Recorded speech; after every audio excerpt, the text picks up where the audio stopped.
Looking to retire in Colorado? Weighing the pros and cons? Join me today. We're talking about that. Hey everybody, welcome back to my channel. I'm Alyson Wahl with Live South Denver. I am a real estate strategist and realtor, and I help people make their move to and in South Denver. Colorado consistently ranks as a top place to retire. But why?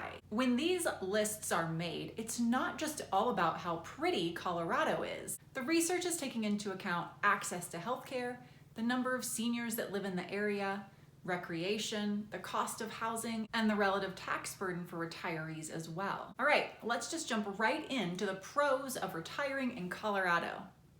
1. Retirement taxes are relatively low here. Colorado offers a pension and annuity exclusion starting at the age of 55. Those who are 65 and older who've been living in their home at least 10 years also have a homestead exemption. In addition, Colorado's effective property tax rate has been ranked the 4th best by Wallet Hub. Our state average property tax comes in at a low 0.55% of the property value, though here in the South Denver area, you will find it is a bit higher. Number 2, healthcare. Our healthcare system is strong statewide. We have 81 primary care physicians per 100,000 people. Wallet Hub did rank Colorado 12th for healthcare access, but ranked Colorado 3rd for healthcare outcomes.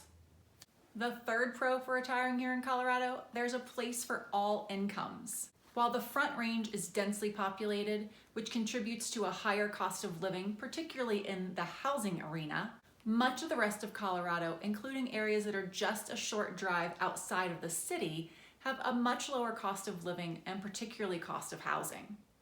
With so many great places to choose to retire in Colorado, how do you pick which one? Well, I actually just did a video on best places to retire in Colorado, and you can check that out right up here. Number 4, our weather. Colorado has a temperate climate, and we do deliver all 4 seasons here. Yep, we do have cold days in the winter, but those don't stick around most years. What we typically find ourselves with are intermittent blasts of cold tucked in to great sunny 40-degree days most of the winter. And of course, our summers are fantastic. Yes, it gets warm. We can see highs that hit 100, sometimes over, but generally we top out in the low to mid 90s, and that is a dry heat. It's still hot, but it's nothing like the South where you have the mid 90s or hotter with a wet blanket of humidity cranking that heat index up into the hundreds easily. Pro number 5, nature. This is probably one of the number 1 reasons people come here. Colorado's absolutely beautiful. You can see the mountains from Denver and all along the Front Range. So even if you don't hike, fly fish, bike, snowshoe, you have the scenery of the Rocky Mountains with you every day. And if you are into getting into the mountains and skiing, snowshoeing, fly fishing, and all of those great activities, we have 4 national parks here, and we have 41 state parks, not to mention the amazing amount of local, community, and regional parks to go along with it. Pro number 6. This may be the reason you're looking at coming here. Your kids and grandkids are here. Colorado, and Denver especially, is a hotbed for young professionals moving here for great job opportunities. Couple the job opportunities with the great weather, the amazing beauty of Colorado, and you can see why lots of millennials and young 30 and even 40-somethings are moving here, bringing with them the grandbabies, which is then bringing the grandparents. Pro number 7, retired military friendly. Colorado is home to 6 military bases. 5 of these are in, around, and near the Colorado Springs area, which is significantly south of Denver. This may mean that Colorado Springs would be a great place for retired military personnel to choose as their home base for retiring, but all of Colorado is retired military friendly. Pro number 8, recreation. If you still need more reasons to choose Colorado as your home state, we have great food, craft beers, fantastic museums and the arts, and an abundance of opportunities to get plugged into the community through volunteering. There is just no reason to be bored here. Before we keep going, grab your South Denver Retirement Relocation Guide. I created this just for you, The link is in the description box down below, or you can just email me directly at livesouthddenver@gmail.com. Okay, the cons. What could Colorado possibly have going against it? 1, the traffic. We talked about how popular it is here. Well, with all the people moving in, there's cars and plenty of them. The traffic isn't confined to just the morning commute. It happens in the morning, it happens over the lunch hour, it happens in the evening, particularly heading in and out of the city. But that's not all. If you're heading up to the mountains, if you're traveling at peak times, the traffic can be mind-numbing. The perk is, if you're headed here as a retiree and your schedule's flexible, you can maneuver around all that traffic and zip right in and out of the mountains within about 90 minutes. So from South Denver to Vail, you can be there in an hour and a half.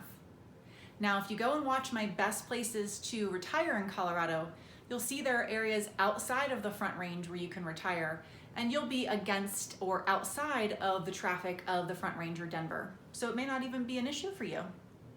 2, the altitude. For most people, the altitude is not a concern at all. But if you have certain pre-existing health concerns, there are people who don't do as well moving to a mile above sea level or more.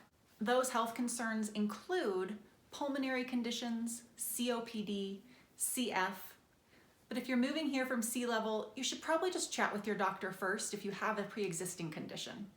Con number 3, dry air, windy days, and the occasional blizzard. All right, so what gives? I mentioned that weather was our plus, and now I've just listed 3 things in our weather that are no good.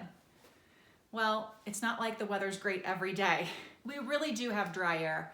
It's hard on everything from your sinuses to your skin to hardwood floors. We do get blizzards. They don't actually happen every year, but just be prepared, hunker down, wait for the roads to be cleared, and move on. And the wind, it is really bothersome. And we get hurricane force winds. They've been known to take the siding off houses, shingles off roofs.